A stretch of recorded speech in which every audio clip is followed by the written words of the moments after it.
pada saat di mana perjanjian KMB, Konferensi Media Bundar, ditandatangani per tanggal 27 Desember tahun 1949. Ya, perhatikan oleh kita. Bukan hanya ya pemerintahan kita yang dibebani dengan utang kolonial, tapi juga perhatikan oleh kita keberadaan ya Papua atau keberadaan Irian Barat itu ditangguhkan. Karena sesungguhnya begini, Mas. Pada saat dimana Douglas MacArthur begitu tiba di wilayah Papua, dia menyaksikan apa yang dikenal sebagai Gunung Mas.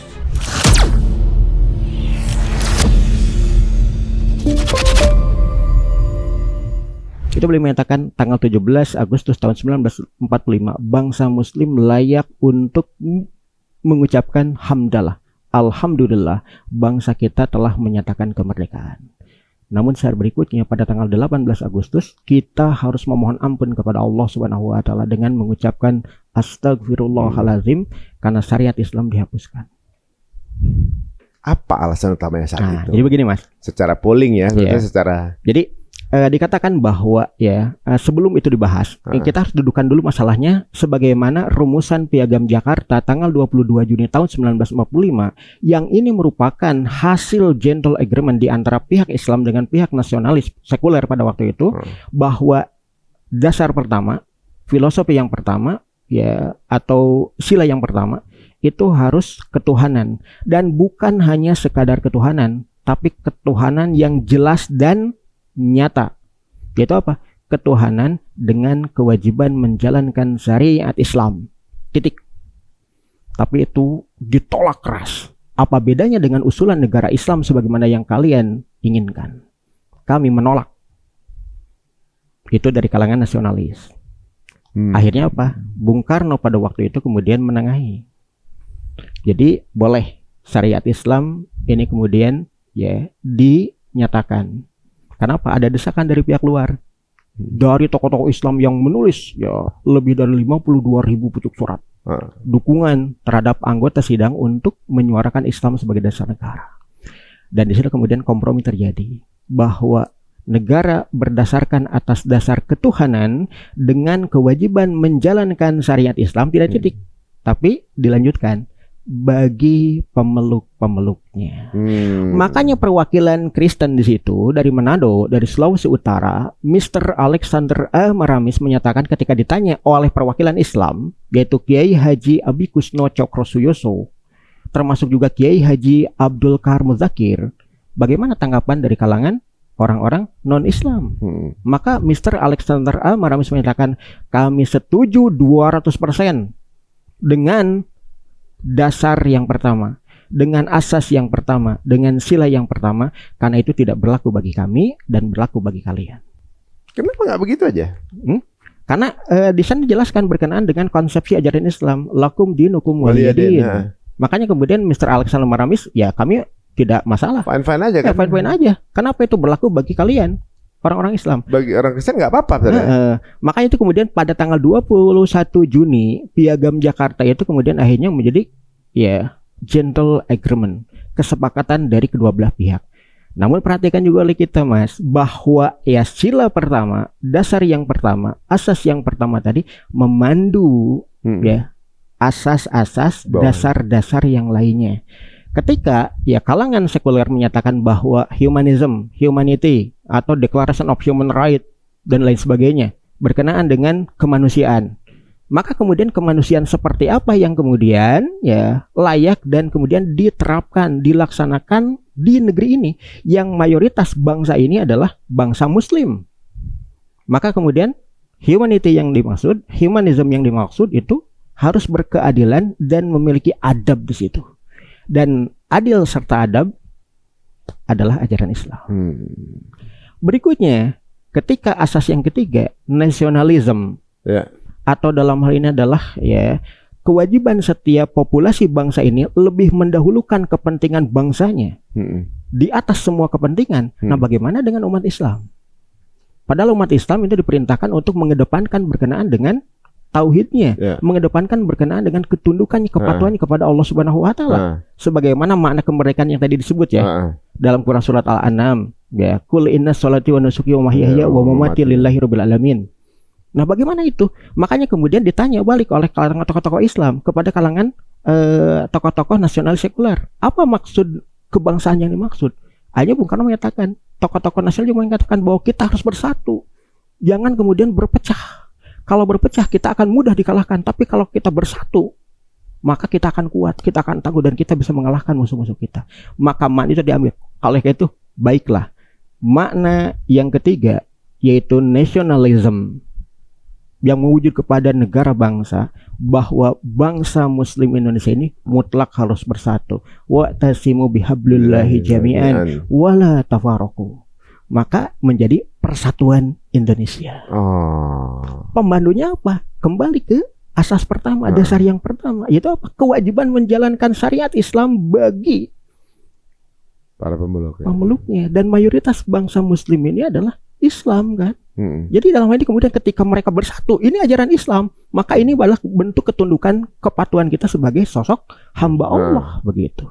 Karena pemandunya jelas. Yang pertama. Berikutnya, ketika demokrasi atau dalam hal ini adalah sovereignty of people, kedaulatan itu di tangan rakyat. Menurut ajaran Islam yang diwakili oleh tokoh-tokoh Islam yang ada di Panitia 9 jelas mengatakan bahwa keberadaan dari demokrasi yang mendudukan rakyatlah yang berdaulat, ini justru bertentangan dengan konsepsi ajaran Islam bahwa kedaulatan itu di tangan pencipta manusia. Allah sebagai musyari, Allah yang kemudian menetapkan syariat, Allah yang kemudian menetapkan hukum aturan, bukan rakyat. Sedangkan rakyat itu menjalankan apa yang menjadi kekuasaan yang diamanahkan kepada mereka, kan begitu. Maka kemudian demokrasi atau sovereignty of people diganti. Rakyat yang seperti apa? Makanya kemudian kerakyatan yang dipimpin oleh apa? Hikmah itu ajaran Islam. Kemudian seperti apa? Dengan adanya perwakilan, pemusyarakatan, musyawarah mufakat, ada wakil di situ. Ngomongin apa? Ngomongin aturan main yang nanti akan dilaksanakan, dijalankan. Itu ajaran Islam loh. Berikutnya, ini untuk apa? Nah, ini sosialisme atau social of justice. Untuk siapa? Untuk bangsa Muslim Indonesia, untuk populasi yang ada di Indonesia. Makanya kemudian keadilan sosial bagi seluruh rakyat Indonesia. Semuanya adil yang dimaksud. Itu konsepsi ajaran Islam. Kembali kepada pemandunya di awal. Yaitu apa? Ketuhanan dengan kewajiban menjalankan syariat Islam bagi pemeluk-pemeluk. Namun ketika tanggal 18 Agustus dicoret, maka tidak lagi kemudian berlaku. Bagaimana kemudian menjalankan dasar yang kedua, kemanusiaan yang adil dan beradab. Kalau ini dipandu oleh syariat, maka jelas makna dan tujuannya. Tapi ketika dipandu oleh ketuhanan yang Maha Esa, seperti apa ya? Masing-masing punya alibi dan landasannya masing-masing. Betul. Jadi guys, kalau kita lihat di sini, menurut perwakilan dari Nasrani, Bapak Alexander Maramis, nggak masalah. Yang punya masalah elit. Elit sudah ingin melepaskan diri dari syariat, kan? Betul. Bagaimana caranya dunia ini harus lepas dari syariat? Betul. Kalau nggak bisa dikontrol oleh mereka, kan gitu kan? Jadi yang neken itu bukan dari Nasrani sebenarnya, dari elit sebenarnya. Betul. Akhirnya harus menggunakan yang sekarang kita jalankan sekarang gitu ya. Tapi ini bebas berpendapat guys. Teman-teman kalau punya pendapat yang berbeda monggo gitu, silahkan. Dan ini adalah sebuah pembacaan sejarah aja, bukan dikarang oleh Ustadz ya. Karena kalau teman-teman ngerasa nggak sepakat, tinggal baca aja, cari aja referensi teman-teman, kemudian objection, kita duduk di sini, bagaimana pendapat kalian semuanya. Jadi sejarah membuktikan bahwa proses kemerdekaan Indonesia ada campur tangan elit. Bahkan beberapa tokoh pahlawannya sendiri adalah anggota. Ada sesuatu yang unik di sini, menurut saya ya, dari berbagai yang saya lihat, saya baca, dengar obrolan dengan para ilmuwan, para ahli gitu ya, bahwa gerakan ini memiliki tokoh, dan tokoh-tokoh itu replaceable. Ketika nggak sesuai dengan agendanya, maka dia akan diganti. Betul. Entah di kudeta atau diganti. Betul.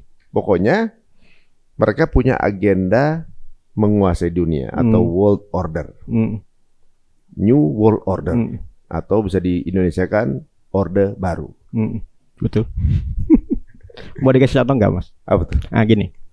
Pada saat di mana perjanjian KMB, Konferensi Meja Bundar, ditandatangani per tanggal 27 Desember tahun 1949, ya, perhatikan oleh kita. Bukan hanya ya pemerintahan kita yang dibebani dengan utang kolonial, 4,5 sampai 6,5 ya miliar gulden. Tapi juga perhatikan oleh kita keberadaan ya Papua atau keberadaan Irian Barat itu ditangguhkan. Pertanyaannya, ngapain? Karena sesungguhnya begini, Mas. Pada saat di mana Douglas MacArthur berupaya untuk mengusir bala tentara Nippon Daenyihong dalam perang Pasifik, dalam strategi perang ya loncat katak gitu ya, dari pulau ke pulau, karena kan kepulauan Nusantara ya. Begitu tiba di wilayah Papua, dia menyaksikan apa yang dikenal sebagai Gunung Emas. Dan kemudian itu diverifikasi hasil temuan dari ya para ahli mineral begitu ya, para ahli batuan, geologi segala macam dari pemerintah kolonial Belanda sedari dulu sudah ya memandang keberadaan potensi gunung emas yang ada di Papua. Ini yang kemudian terjadi. Itu yang pertama. Yang kedua, ya, kenapa kemudian rezim ya Insinyur Kusno Soekarno ya diganti oleh rezim ya Jenderal Besar ya Soeharto dengan Orde Barunya? Kenapa? Karena Bung Karno pada waktu sudah lagi kemudian tidak mau menuruti dan tidak mau mengikuti apa yang kemudian diskenarikan tadi, satu diannya berkenaan dengan wilayah Papua. Ketika Papua diambil alih dengan trikoranya 3 komando rakyat, maka Papua kemudian diganti dengan Irian, ikut Republik Indonesia anti Nederland. Dan itulah upaya yang kemudian dilakukan oleh pemerintahan rezim Orde Lama untuk mengambil berkenaan dengan ya keberadaan dari gunung emas yang dimaksud. Dan ketika akhirnya kemudian diketahui oleh elit global bagaimana kemudian ini harus segera dilikuidasi. Apalagi pada saat yang sama Bung Karno ya sudah mulai merencanakan untuk menasionalisasi aset-aset pemenang perang. Karena dalam perjanjian Meja Bundar bahwa semua aset milik Hindia Belanda itu bisa dinasionalisasi. Namun khusus untuk para pemenang perang Inggris dan Amerika enggak boleh. Dan ketika Bung Karno sudah mulai kuat, berencana untuk menasionalisasi, menguasai aset-aset milik Inggris dan Amerika. Maka ini mengganggu kepentingan para kapitalis di Washington. Dan ketika ini terjadi, ya apa yang kemudian dikenal sebagai kudeta merangkak Gestapo Gestok, gerakan September 30, gerakan 1 Oktober. Nah ini yang kemudian terjadi. Nah diantaranya gini, Mas. 1 tahun setelah rezim berganti, itu kan perwakilan dari Orde Baru, ada Malik dan Sri Sultan Hamengkubuwono yang ke-9 kan bertemu dengan para bangkir Yahudi Amerika yang dipimpin oleh David Rockefeller. Disitulah kemudian mengajukan proposal terkait dengan penanaman modal. Disitulah dijebak dengan jebakan Batman. Apa? Dengan penanaman modal, satu di antaranya kemudian kita perhatikan gunung emas jatuh ke mereka.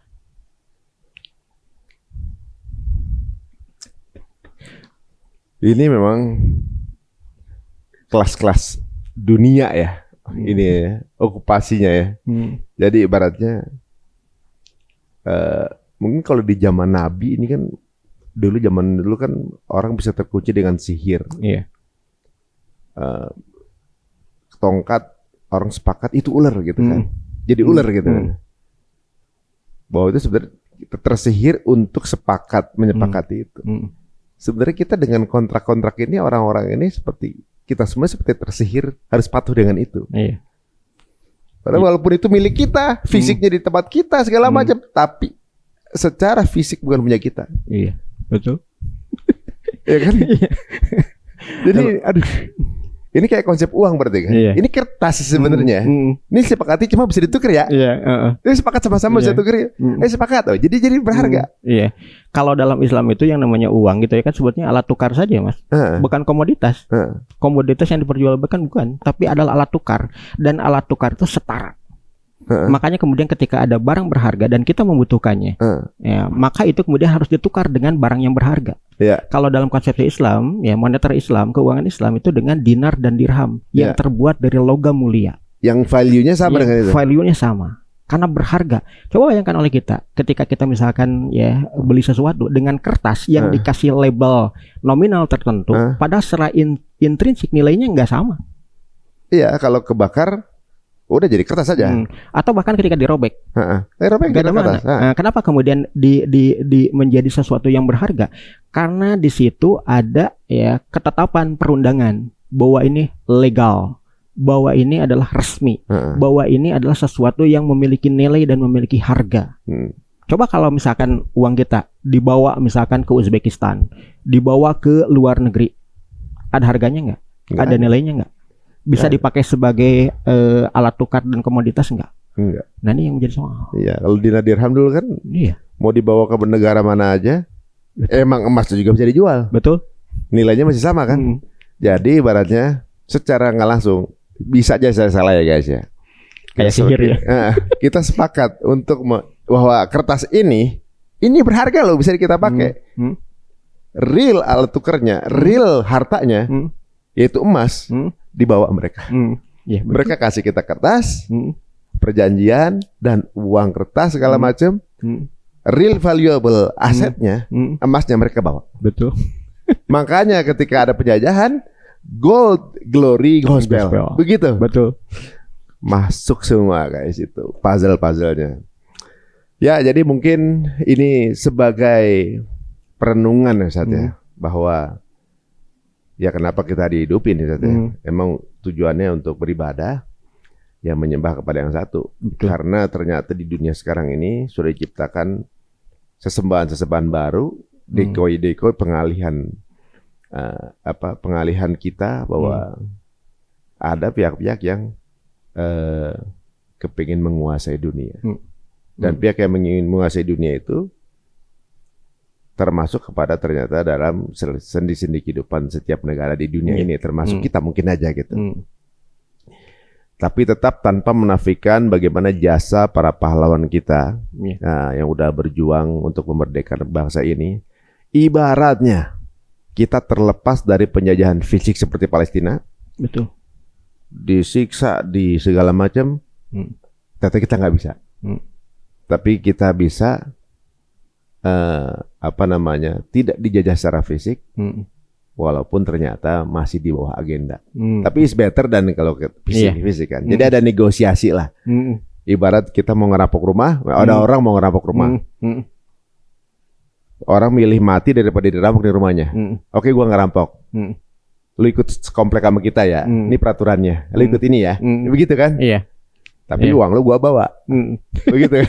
Betul. Tapi tetap aja dirampok, secara uangnya dirampok, tapi nggak disiksa. Begitu kan? Begitu. Kalau begitu guys, bisa aja beda. Pendapat kalian seperti apa? Monggo tulis di kolom komen ya.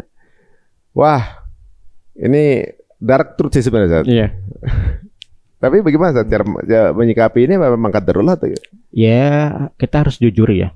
Bahwa ketika kita sebagai hamba, ketika kita dicipta oleh Allah Subhanahu wa taala untuk menghamba kepadanya, ya. Dan kita juga memahami bahwa ya diri kita adalah sosok yang memang harus taat, harus patuh, harus mengikuti, karena kita ittiba mengikuti apa yang telah ditetapkan oleh Allah Subhanahu wa taala. Karena hakikatnya kita memang mengikuti skenario Allah Subhanahu wa taala. Oh, jadi ini ceritanya udah punya senarionya bakal terjadi ya. Ya, bakal terjadi. Jadi kalau kita membincangkan berkenaan dengan apa yang kita jalani, kan Allah mengetahui. Dan Allah juga sudah memberikan warningnya, sudah memberikan apa yang harus kemudian menjadi panduan oleh kita semua. Bahwa ketika Allah Subhanahu wa taala mengutus para anbiya, ya di antaranya adalah ya khataman nabiyyin, ya penutup para anbiya, yaitu baginda Nabi Muhammad SAW, bahkan diposisikan sebagai Sayyidul Anbiya wal Mursalin dengan risalah Al-Quran, itu merupakan panduan kita untuk apa? Mengatur, ya memimpin dan kemudian memakmurkan bumi ini. Namun ketika kita melihat berkenaan dengan fenomena mutakhir kekinian, maka sebetulnya ini juga sesuai dengan apa yang telah diberitakan oleh baginda Nabi Muhammad SAW. Dalam Musnad Imam Ahmad dikatakan bahwa bangsa Muslim, Mas Ari, saya siapapun di antara kita akan mengalami apa yang kemudian dikenal sebagai 5 fase kehidupan. Yang pertama fase nubuwah, yang kedua fase khilafah rasyiddah ala minhajin nubuwah, fase yang ketiga adalah mulkan Ramadan, fase yang keempat adalah mulkan jabariyatan, dan fase yang kelima di antaranya adalah al-mahdi di situ. Adalah fase khilafah rasyiddah ala minhajin nubuwah. Nah, kita saat ini hidup di fase yang keempat yang dikatakan oleh Buya Uzma. Beliau mengatakan bahwa kita habis-habisan di fase yang keempat itu.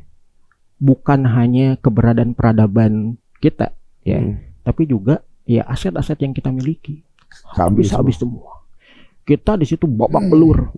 Tapi kan kita tidak putus harapan. Jadi kalau bahasanya dunia populer gitu ya, kenapa Superman mau hidup bersama dengan manusia padahal dia adalah alien Kryptonian begitu ya. Kenapa? Dia cemburu dengan keberadaan manusia yang punya apa? Hope, harapan. Harapan kita kan jelas. Allah Samad, Allah tempat kita bergantung, Allah tempat kita memohon, Allah tempat kita meminta. Disitulah kemudian Allah telah memberikan informasi bahwa ketika bangsa-bangsa Muslim dimanapun mereka berada, ketika mereka menolong Allah, menolong tegaknya agama Allah, intan surah yang surkum wa yusabit aqdamakum, barang siapa yang menolong Allah, barang siapa yang memperjuangkan tegaknya agama Allah, niscaya Allah akan menolongnya dan meneguhkan kedudukannya di atas permukaan bumi. Artinya apa? Kita akan dikenal dengan 2 hal, Mas. Yang pertama, kita dikenal sebagai pejuang. Yang kedua, semoga Allah menjadikan kita sebagai pemenang. Jangan sampai menjadi penghalang, bahkan menjadi pecundang atau pengkhianat. Penghalang atau pengkhianat. Ini Masya Allah, obrolan kita nih luar biasa, memberikan banyak hikmah dari apa yang secara pribadi saya dengar dari Ustadz ibaratnya bahwa the story is written. Fase tadi memang sudah dikatakan Rasulullah. Mau nggak mau kita akan lewatin ini. Abis-abisan. Jadi jadi orang Islam kok malah kita terbelakang. Memang kita lagi di fase ini. Jadi penulis ceritanya Allah Subhanahu wa taala udah nulis kayak gini. Dan di akhir cerita tulisannya kita akan menang. Masa kalau sutradaranya udah bilang kita akan menang, kita nggak mau ikutan berjuang? Betul. Kan begitu istilahnya. Kan? Jadi perjuangan ini akan kemenangan ini akan ada dengan atau tanpa kita berarti kan? Betul. Masalahnya kita mau ikutan apa enggak? Kalau kita nggak mau ikutan akan diganti orang. Betul. Iya. Ini kalau saya kasih analogi guys. Kalau misalnya masalah cerita yang udah ada gitu, ibaratnya gini. Kita kalau nonton film Avengers guys, walaupun kita tahu apa namanya, kita udah punya feeling bahwa Avengers pasti menang. Nonton Spider-Man yang mana udah pasti menang. Terus ngapain ditonton? Ibaratnya gitu kan. Kalau kita mau nonton bola, kalau kita mau tahu skornya, tidur aja, besok pagi-pagi tinggal lihat berita. Terus ngapain kita begadang untuk lihat perjuangannya pasti kan? Prosesnya seperti apa? Allah menciptakan ini udah tahu kita bakal mati semua. Terus ngapain dihidupin? Berarti intinya kata Ustaz tadi bahwa Allah mau ngelihat siapa yang berjuang di jalannya.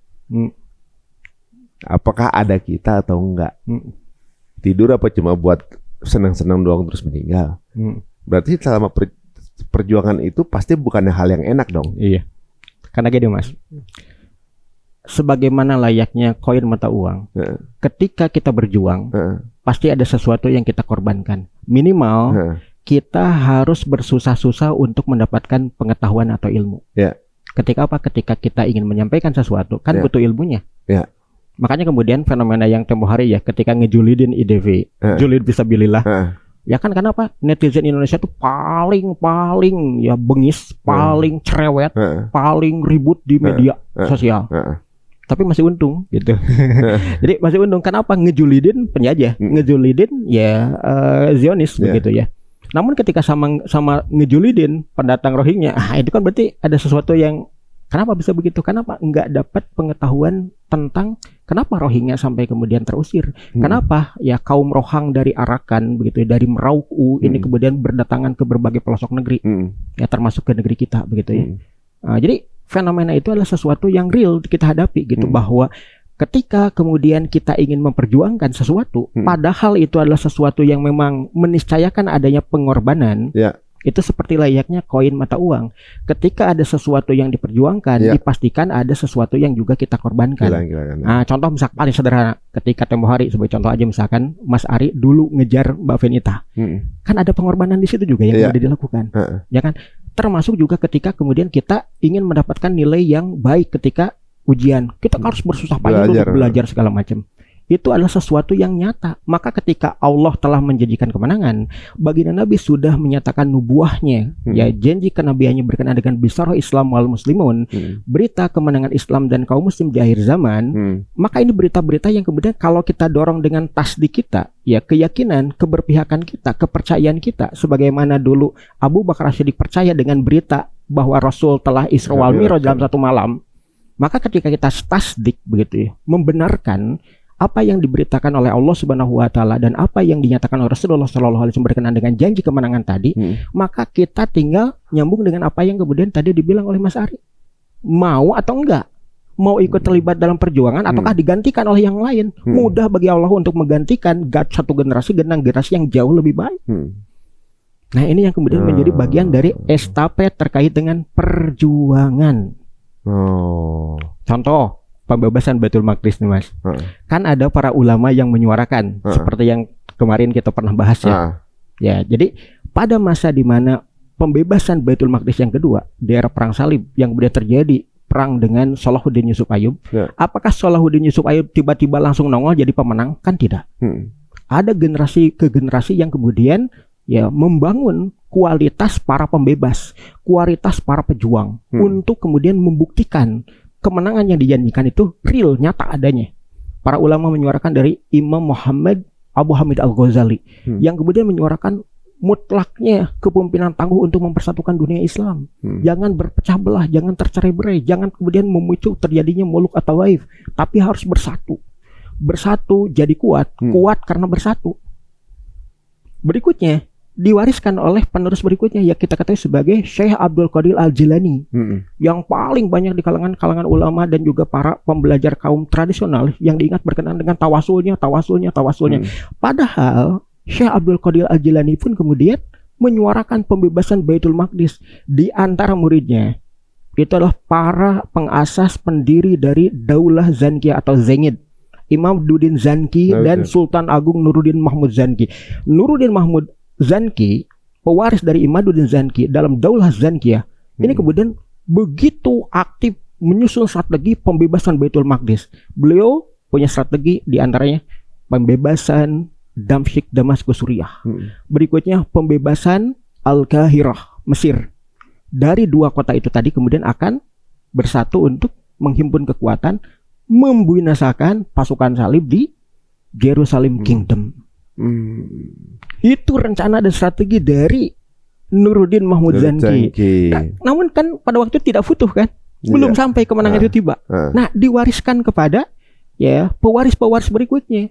Di antaranya kepada ya Nazmuddin Ayyub dan panglima perangnya Asaduddin Sirkatu yang sukses pada tahun ya 1170-an.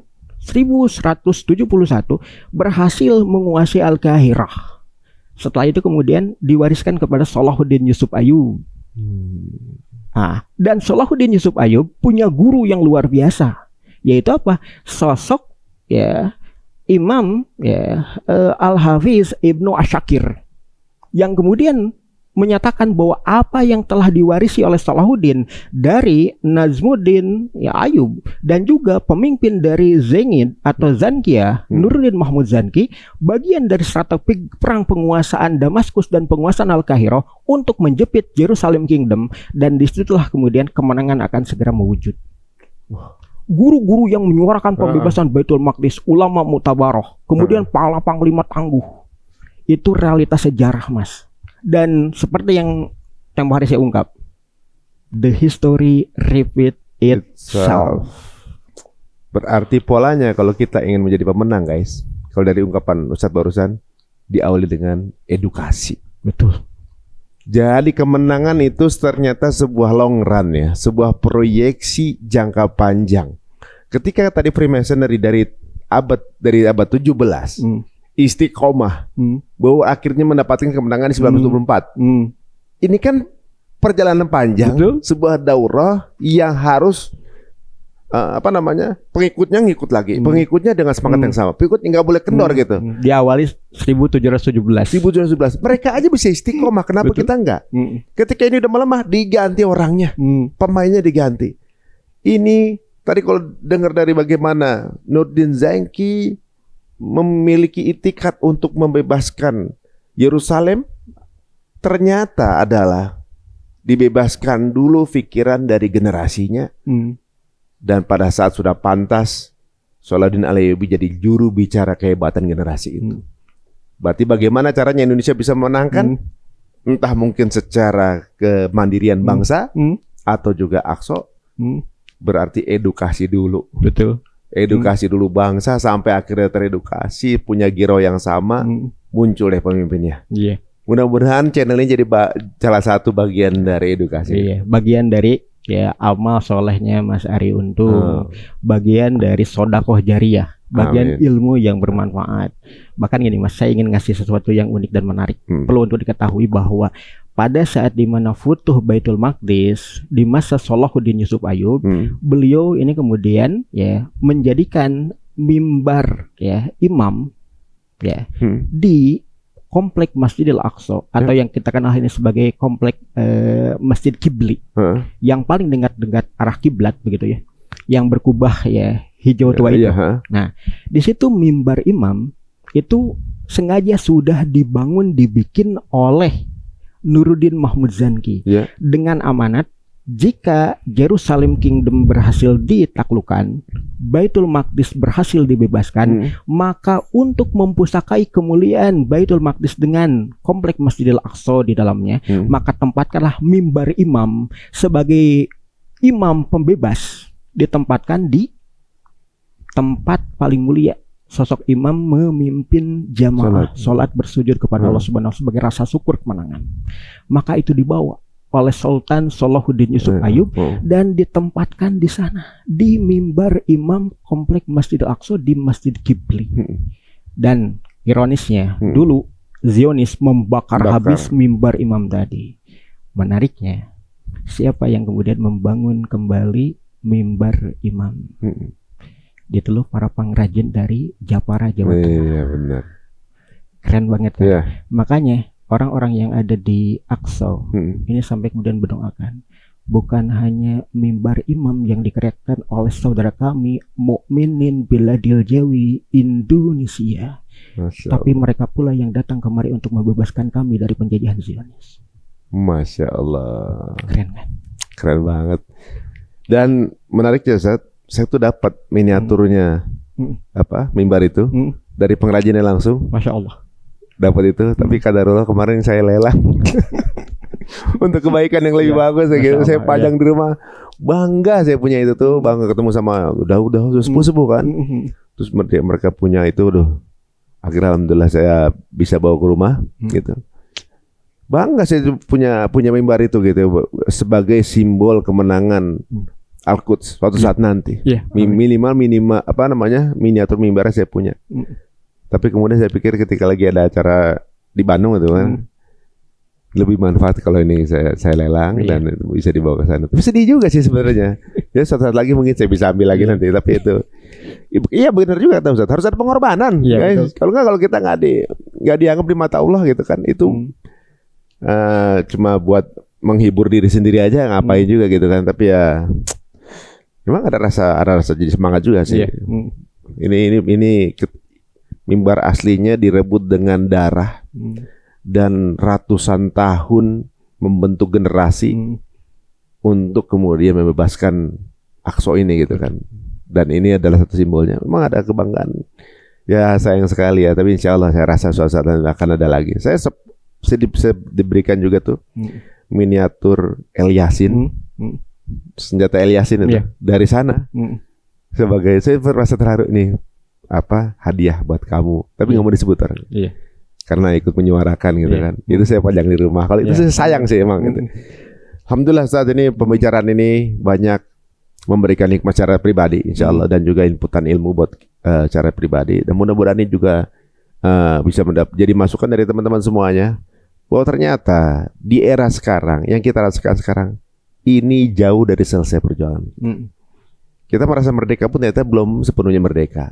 Jadi teman-teman, kalau ketika nanti suatu saat nanti di hadapan Allah ditanyain apa yang kamu lakukan di dunia, berjuang, berjuang dari mananya? Gitu. Kan udah merdeka? Enggak, belum. Masih banyak banget perjuangan guys. Jadi masih banyak perjuangan, masih panjang. Bagaimana caranya supaya nanti negara kita menjadi negara yang makmur, lepas dari korupsi lah gitu, lepas dari kezaliman, dan memiliki kemandirian secara peradaban, ya ekonomi, sosial, politik segala macam untuk kebaikan semuanya. Terima kasih waktunya nih Ustaz. Semoga teman-teman semuanya juga lebih kenal, lebih dekat dengan Ustaz Salman. Cuma akunnya kemana gitu kalau mau dekat ya, karena kan IG antum nggak terlalu aktif ya. Ya teman-teman bisa cari di Cerita Untung. Ya semoga teman-teman semuanya bisa mendapatkan manfaat. Jika dirasa menarik, monggo silakan sebarkan link episode ini ke circle teman-teman semuanya. Semoga bermanfaat. Jazakallah khairan waktunya. Kita tutup dengan subhanakallahumma wa bihamdika asyhadu an la ilaha illa anta astaghfiruka wa atubu ilaik. Assalamualaikum warahmatullahi wabarakatuh. Waalaikumsalam warahmatullahi wabarakatuh.